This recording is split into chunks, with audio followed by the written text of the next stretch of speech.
Паважаныя хлопчыкі і дзяўчынкі, запрашаем вас у незвычайнае падарожжа па старонках новай кнігі беларускай дзіцячай пісьменніцы Кацярыны Хадасевіч-Лісавой.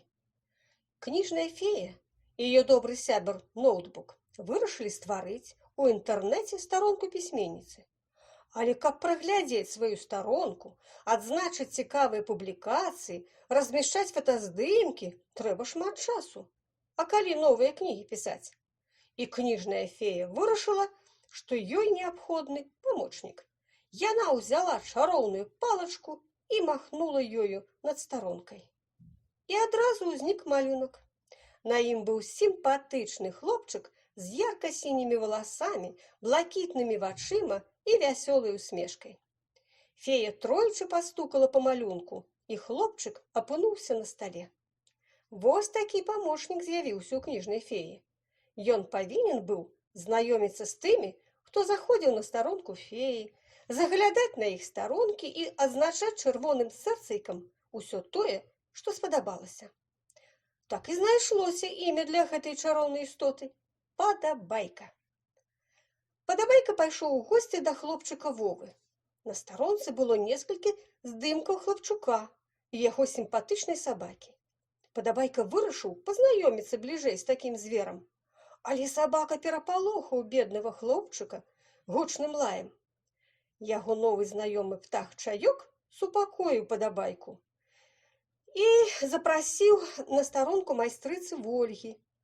Таленавітая майстрыца-чараўніца стварыла шмат розных істот, рэчаў, упрыгожванняў. Падабайку ўсё вельмі спадабалася, і ён шмат чырвоных сэрцайкаў паставіў каля фотаздымкаў з работамі майстрыцы. А зараз уважліва паглядзіце на старонку з подпісам «Дабрадзей».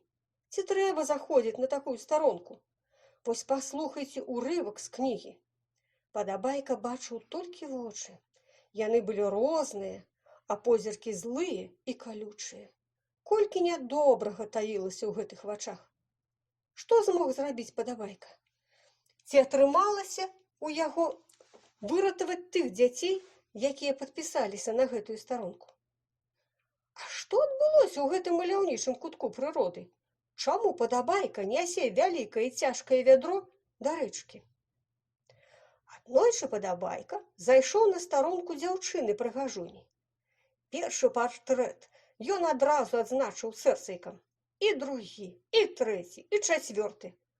Але фотаздымкаў было так многа, не пералічыць.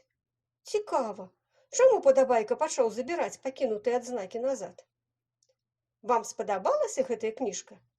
Абавязкова прачытайце яе і знайдзіце адказы на ўсе мае пытанні. А яшчэ ў кнізе ёсць настольная гульня і вясёлая вандрульня з прызамі для самых уважлівых. Да пабачэння, сябры! Да новых сустрэч на старонках цікавых кніг.